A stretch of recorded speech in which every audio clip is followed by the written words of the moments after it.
Le Coran, contrairement à la Bible, n'est pas une collection de livres de dates différentes et dus à des mains aussi nombreuses que différentes. Sans entrer dans le détail, disons que c'est un recueil de discours constitué principalement par de brefs enseignements religieux ou moraux, des arguments que Dieu oppose aux polythéistes et aux mécréants, et enfin des prescriptions juridiques et d'autres sociales.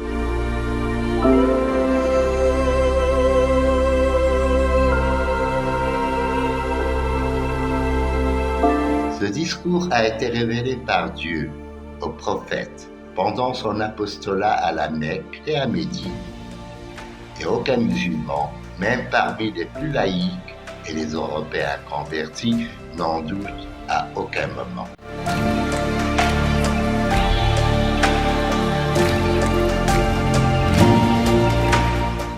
L'ordre de ce livre est immuable, bien qu'il ne soit pas celui chronologique de la révélation, et que certains orientalistes veulent exploiter, comme nous le développerons plus haut, pour semer le doute dans l'esprit des gens en faisant apparaître des contradictions, alors même que dans la sourate, la famille de Imran, au verset 7, Dieu dit هو الذي أنزل عليك الكتاب منه آيات محكمات هن أم الكتاب وأخرى متشابهات.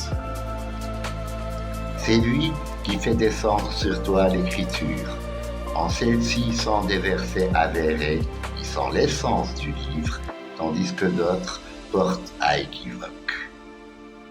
Ce discours, par ailleurs, ne peut communiquer sa vision en langage ordinaire, mais en images, des fois heurtées et saccadées, d'autres fois liées et harmonieuses, et dont les inflexions, les nuances et les subtilités réclament de longs moments d'écoute, de réflexion et de méditation avant qu'on en éclate le sens profond au lecteur, comme dans le chapitre de Kahf.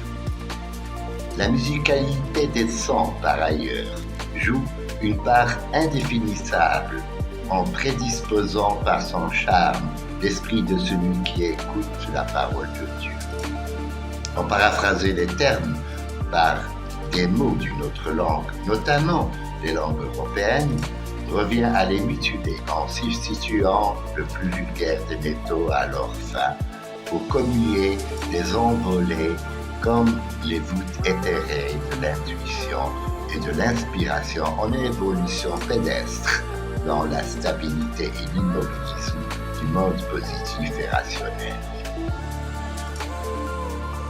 S'il est bien vrai, voire évident, que la traduction a permis, ayant ici en mémoire la rosette, ce fragment de basalte ayant permis, grâce à la traduction grecque, la révélation des deux hiéroglyphes hiératiques et démotiques, si la traduction a réussi, disions-nous, à insuffler leur caractère universel à bien des œuvres et a permis des échanges entre des peuples dissemblables que ni la langue, ni la culture, ni les mythes, ni la religion ne rassemblaient, il lui est aussi arrivé de servir des fins idéologiques visant à déformer le message de l'autre, afin de présenter de lui une image préconçue et les préjugés dont on s'acharne à l'accabler.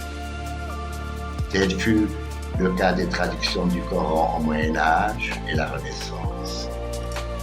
Depuis le XIe siècle jusqu'à une époque récente, la chrétienté, alors en guerre contre l'islam, s'est intéressée aux livres saints à des fins polémiques. Pierre le Vénérable, abbé de Cluny, 4 ans seulement avant la deuxième croisade, charge une commission savante en langue latine et arabe d'une pseudo-traduction du Coran pour les besoins de la propagande des théologiens et des missionnaires. Nul ne doute que le texte latin ne ressemble en rien au texte arabe et qui s'est contenté d'apporter des jugements sur des passages d'interprétation délicates. Si cette traduction a été réalisée en 1143, interdite par l'Église de crainte qu'elle ne produise l'effet contraire, elle ne connut une édition qu'en 1543 à Bâle par Théodore Bablinder et servira depuis à la chrétienté pour ses attaques vaines et furieuses contre l'islam. Et la Renaissance même s'en montra fort satisfaite, puisque cette version allait servir à des traductions établies par des humanistes allemands, italiens et anglais. Ces éditions comportaient en outre soit une collection d'ouvrages sur et contre l'islam, soit une vie du prophète Mohammed en tant qu'auteur du livre, ou bien des considérations sur les conditions de l'esclave chrétien en Inde et turque.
Cette situation se maintint jusqu'au début du XVIIe siècle et il a fallu qu'un bourguignon, Durer, ancien consul d'Égypte ayant accompli un séjour en Turquie, fasse paraître à Paris en 1647 sa traduction de l'Alcoran de Mahomet.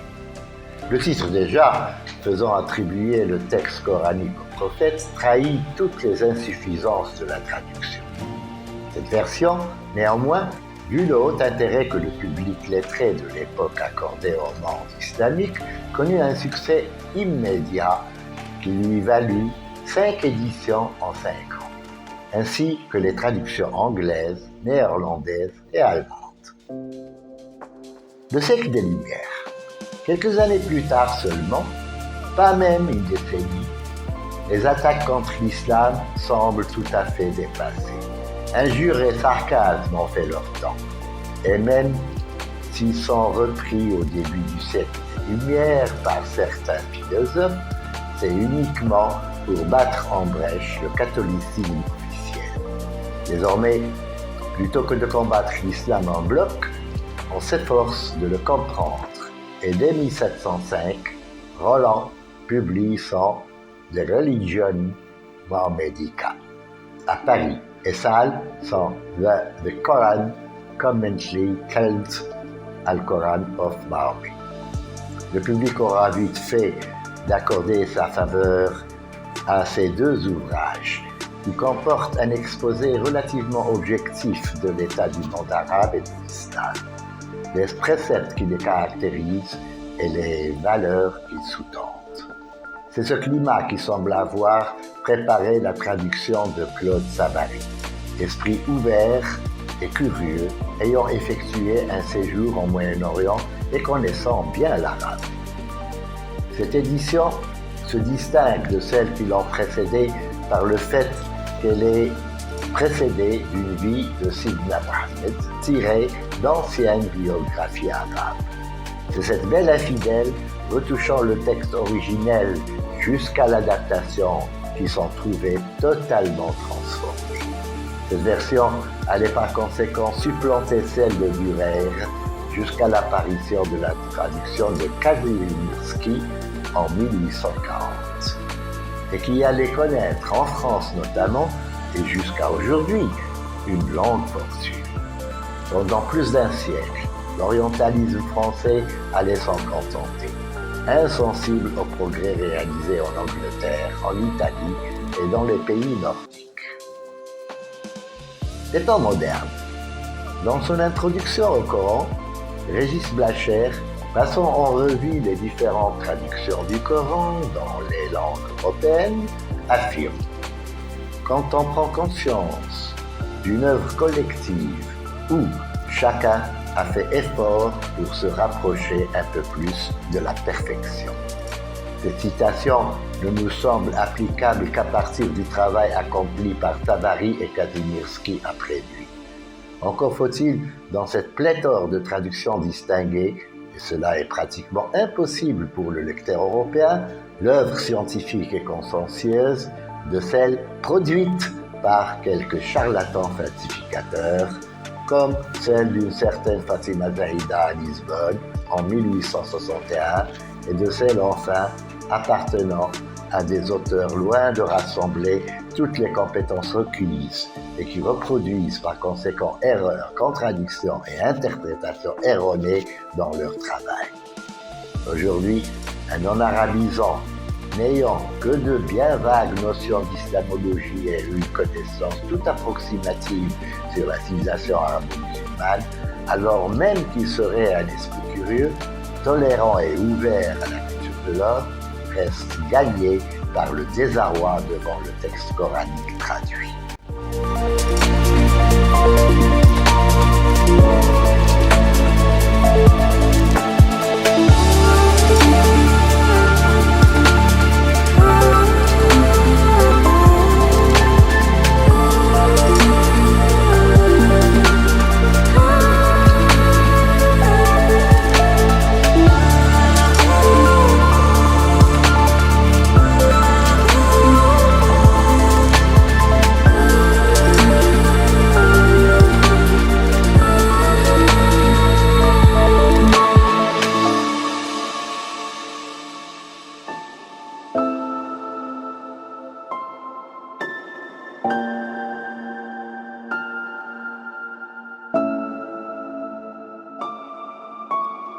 Les traducteurs donc, tenant compte de la perplexité de leurs lecteurs, et ce, depuis le début du XXe siècle, ont tenté, chacun selon son appréciation du problème, de lever la difficulté. Qui par les nombreuses annotations qu'ils ont jugées utiles, qui par la biographie du prophète, qui par le recours à une exégèse jugée appropriée. Certains orientalistes, par exemple, estimant pour des raisons idéologiques ou par simple préjugé que le Coran ne possède pas d'ordre, ont conçu une traduction selon une datation chronologique des sourates établie par certains orientalistes comme Watt. Défaut des traductions selon l'ordre chronologique. Rampant avec la présentation 1937-1939, ainsi que la première traduction de Régis Blachère en 1949-1950. Ces traductions, solution de hardiesse, disent leurs auteurs, auront vite fait de s'avérer vaines et inopérantes. Blachère, quelques années seulement, en 1956, édite une traduction selon l'ordre de la Vulgate ottomanienne. Comme s'il avait enfin pris conscience que justement, l'ordre du livre est immuable et ne supporterait pas le moindre arrangement ou amendement. En effet, tant la foi du croyant que les sciences islamiques n'éprouvent ni la moindre inquiétude, ni la moindre gêne concernant cet ordre.